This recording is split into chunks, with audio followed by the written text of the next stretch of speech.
जय गुरु जी की। आज मैं एक छोटा सा सत्संग आपके साथ शेयर कर रहा हूँ, जिसे मुझे राकेश जी ने भेजा है और आप सभी भी अपना सत्संग शेयर कर सकते हो। मैंने डिस्क्रिप्शन पे अपना मोबाइल नंबर दे रखा है, क्योंकि सत्संग वही लोग करते हैं जिनके साथ गुरु जी कुछ अच्छा करते हैं।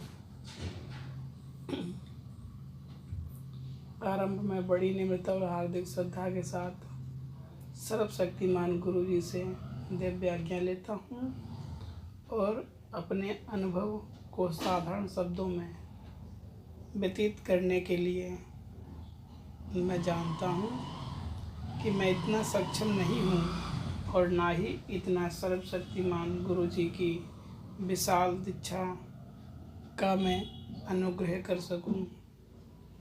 तो इसलिए मेरे सर्वव्यापी गुरु जी से मैं प्रार्थना करता हूँ, कोई भी गलती हो तो मुझे माफ़ करें। गुरु जी के पास 3 साल बाद गए थे वो। हम 18 दिसंबर 2008 को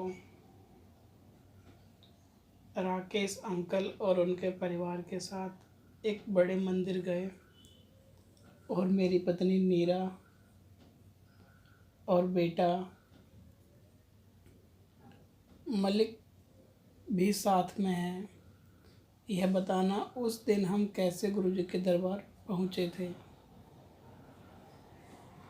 राकेश अंकल की बेटी श्रभा मेरी बेटी की सहेली और साल 2007 तक एक स्कूल में साथ में ही पढ़ती थी। मलिक को गुरु के बारे में बताती थी।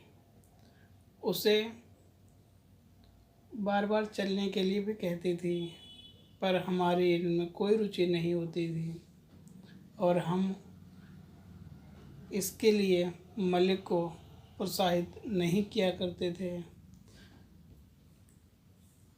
हम नहीं चाहते थे कि ऐसी बातों से वो प्रभावित हो, लेकिन मलिक की सोच कुछ और थी और अंत में अक्टूबर 2008 में वह अपनी सहेली के परिवार के साथ बड़े मंदिर गई। नवंबर 2008 में वो गुड़गांव के वार्षिक समारोह में गई थी। जब भी वे लोग गुरु जी के यहाँ जाते तो बहुत खुश और संतुष्टि उनके चेहरे पे होती थी, परंतु हमें इस बात से परेशानी होती थी कि बहुत देर से आती हैं और साथ ही अंकल भी कुछ नहीं कहते, उन्हें कोई भी असुविधा नहीं होती। मलिक हमेशा गुरु जी का गुणगान करती और हमें भी बड़े मंदिर चलने के लिए कहती, क्योंकि हम उसे गुरु जी के यहाँ जाने के लिए प्रोत्साहित नहीं करते थे। वो बहुत अशांत हो जाती थी जब भी हमें मनाने में नाकाम होती, तो उसका जोश कम होते हुए दिखता और हमें लगता कि जब हमें जाना ही नहीं है तो हमें क्या करना। फिर भी मलिक बड़े मंदिर जाती और अपनी खुशी हमारे साथ बांटने के लिए उत्साहित रहती थी। एक बार करीब आधी रात को बड़े मंदिर से लौटने के बाद वे अत्यंत खुश थे। मेरे मन में आई कि पूछूं, पर मैंने उनके चेहरे को चमक देखी तो उनका चेहरा खिला हुआ और चमकता हुआ दिखाई दे रहा था, जैसे मानो कि गुरु जी ने अपनी कृपा उन पर बरसा रखी हो। उसने हमें बताया कि शाम गुरु जी के साथ पहला अनुभव कैसा था। हम उस शाम अपने सेवा की थी और हमारे लिए लंगर प्रसाद भी लेके आई थी, क्योंकि वे लोग मंदिर में जाके सेवा किया करते थे और शाम को लंगर प्रसाद अपने ले जाते थे, लेकिन इस बार वो हमारे लिए भी ले आए। जब हमने अगली सुबह प्रसाद को ग्रहण किया तब अपनी बेटी की खुशी के लिए हमने 18 दिसंबर 2008 को गुरु जी के मंदिर जाने का भी निश्चित कर लिया। शिव मंदिर में कदम रखते ही मुझे अनुभूति हुई कि इतने सालों में हम इनसे दूर रहे। हमें ऐसा लगा जैसे हम स्वर्ग में आ गए हों।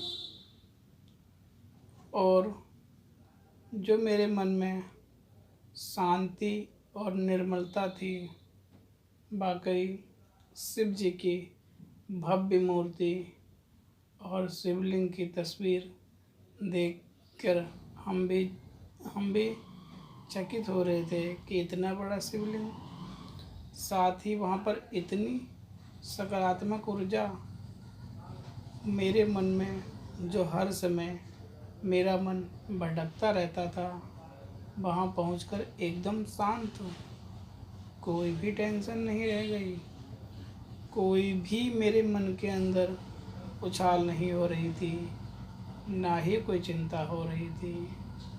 और हमें वहाँ पर एक मंत्र मुक्त सुगंध आ रही थी। मेरी सारी शंकाएं दूर हो गई।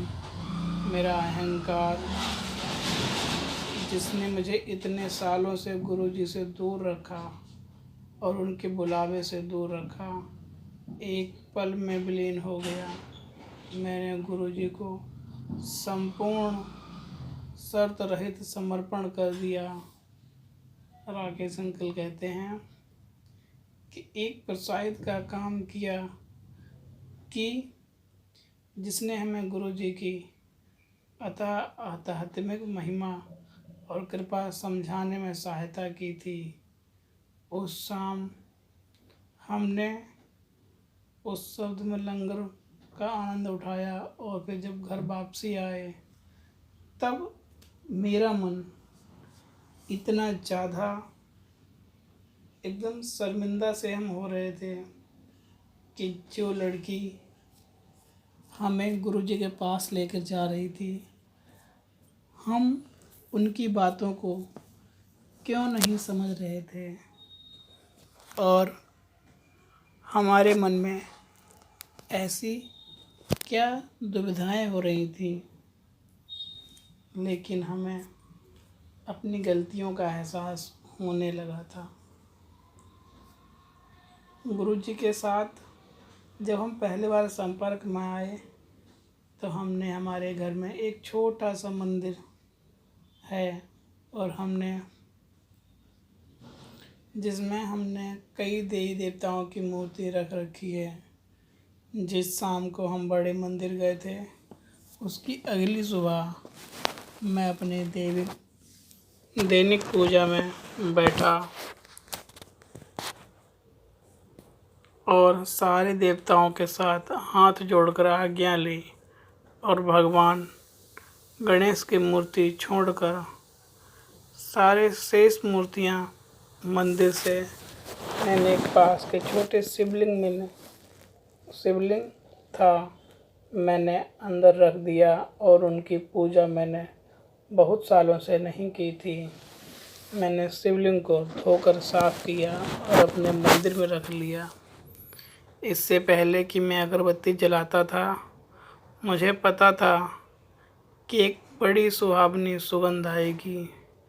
मुझे एकदम गुरु जी के होने का एहसास हुआ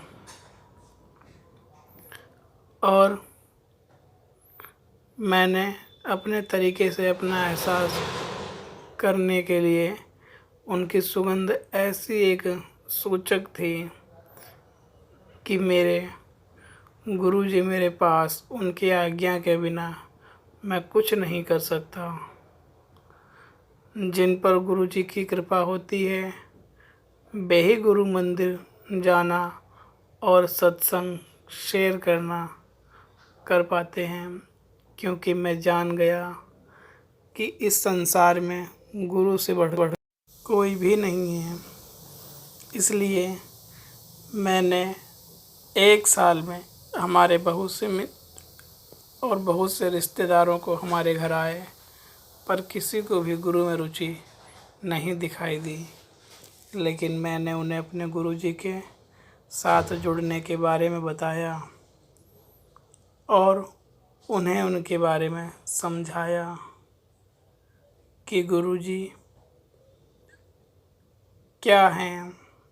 और मैंने उनसे ये भी कहा कि जो भी दिक्कतें हैं संसार की, केवल गुरुजी ही दूर कर सकते हैं, अन्यथा और कोई भी नहीं। और मैंने अपने सत्संग और अनुभव को भी अपने रिश्तेदारों के साथ शेयर किया, जिसमें कुछ लोग तो इन चीज़ों को मानने को ही राज़ी नहीं थे कि कहीं पर ऐसा भी हो सकता है कि मन शांत हो जाए, क्योंकि सभी लोग यही कह रहे थे कि मन तो अशांत ही रहता है।